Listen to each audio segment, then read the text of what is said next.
सम्पूर्ण आमा बुवा दाजुभाइ तथा दिदीबहिनीहरू तथा साथी सङ्गीहरूमा सबैलाई स्वागत छ। ग्रिन प्लेट लाइफ स्टाइलमा हजुरहरूलाई स्वागत गर्दै आज म यो जाडोबाट बच्नको लागि घरमै आफैले च्यवनप्रास कसरी बनाउने भन्ने कुरोमा एउटा सानो भिडियो लिएर आएको छु हजुरहरूको समक्षमा।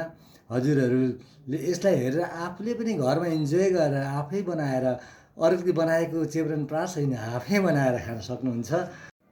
सबैभन्दा पहिला हामीले अमलालाई उसिनेर यसको बिया फ्याँक्या छ भित्रको। अब यसलाई ग्राइन्ड गर्न बाँकी छ। अब यसमा हाल्ने मसलाहरू तयार पार्दैछु मैले। यो मरिच भयो, अनि त्यस पछाडि यो भयो सुकुमेल, ल्वाङ, दालचिनी, सेतो मरिच, कालो मरिच, पिप्ला आदि जे भेटिन्छन् मसलाहरू।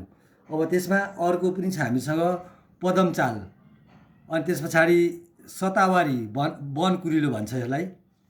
हर्रो र बर्रो दुईटाको मिक्सर छ यो भने यो कोचबिज,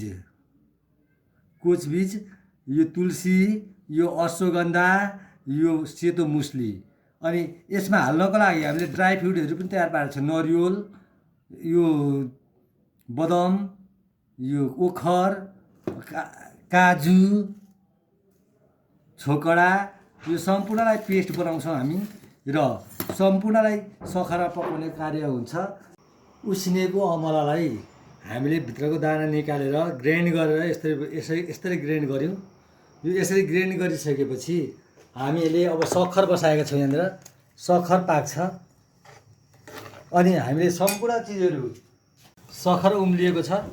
अब यसमा हामी मसलाहरू हाल्दैछौँ। यो सम्पूर्ण मसलाहरू यसैमा हाल्दैछौँ हामीले एकैचोटि। मसला हालेपछि यसरी पकाउने पाक्दैछ। यो पाक्दैछ, यसरी पाक्ने क्रम जारी नै छ। यसमा अब हामीले यो अहिलेको हामीले बनाएको अदुवा पनि यसैमा मिसाएको छु मैले। अदुवा र अमलाको पेस्ट हामी यसमा हाल्दैछौँ, एप्लाई गर्दैछौँ।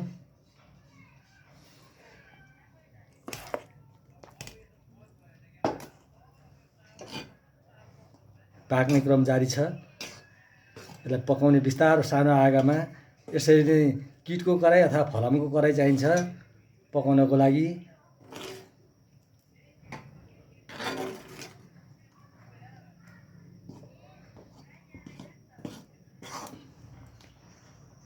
यसले हामीलाई शक्तिवर्धन दिन्छ। सम्पूर्ण अश्वगन्धादेखि लिएर सतावारीदेखि लिएर कचबिजदेखि लिएर सम्पूर्ण मरमसलाहरू सबै भएकाले गर्दाखेरि। अनि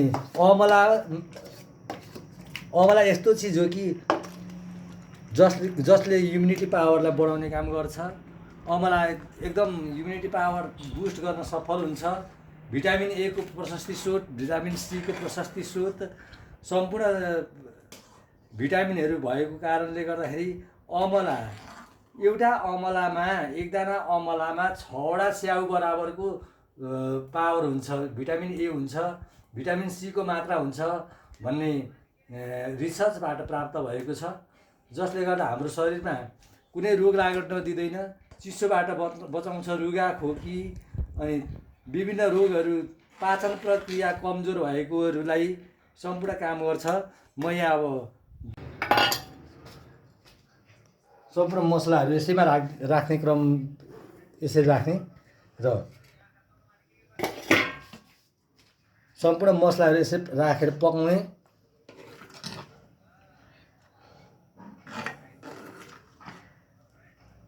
च्यवनप्रास यसरी नै बनाउने हो। च्यवन ऋषिले विभिन्न जडीबुटीहरूलाई संयोजन गर्दै कसरी बनाउने, कसरी खाने, यो खाँदाखेरि के हुन्छ भन्ने कुरालाई प्रश्न पार्दै यसरी हामीलाई खाने तरिका सिकाउनु भएको छ। यो बिहान बेलुका यो खरबुजाको बियाको हो।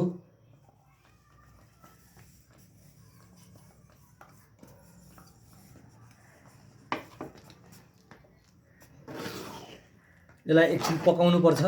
बिस्तारो सानो आगोमा धिमी आँचमा पकाउँदै जाने। पाक्दै जान्छ।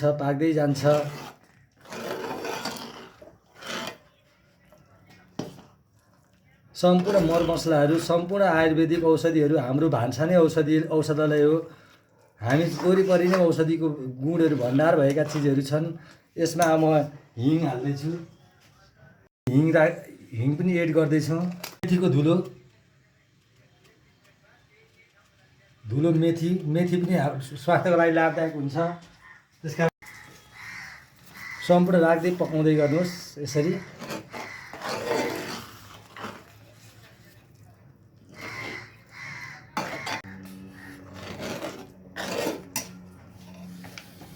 यसमा तेल पनि हामी प्रयोग गर्छौँ अलिअलि, धेरै त होइन, थोरै तेलको पनि प्रयोग गर्ने।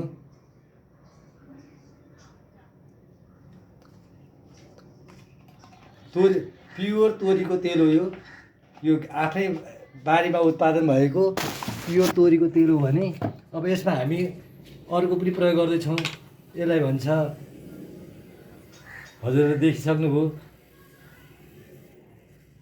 हजुरले अड्कल गर्न सक्नुहुन्छ। यसलाई सेफ्रोन अथवा नेपालीमा यसलाई भन्छ के, यसलाई नेपालीमा केसर भन्छ।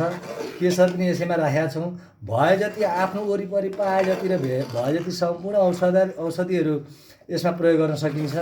औषधीय गुण भएका चिजहरू सम्पूर्ण प्रयोग गरेर एकै ठाउँमा, ओखरदेखि लिएर सम्पूर्ण चिजहरू यसमा उगेर छ।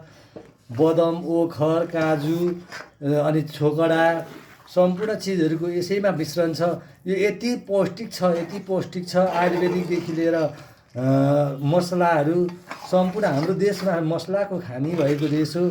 यसरी मसलाको युक्त ठाउँबाट बनेको चिज हो यो। मसलाको खानी। अन्ततः हामीले च्यवनप्रास बनाइसक्यौँ। अब यसलाई हामीले राम्रोसँग सेलाएर बट्टामा राख्न सकिन्छ। अब म अर्को भाँडा सार्दैछु यसलाई।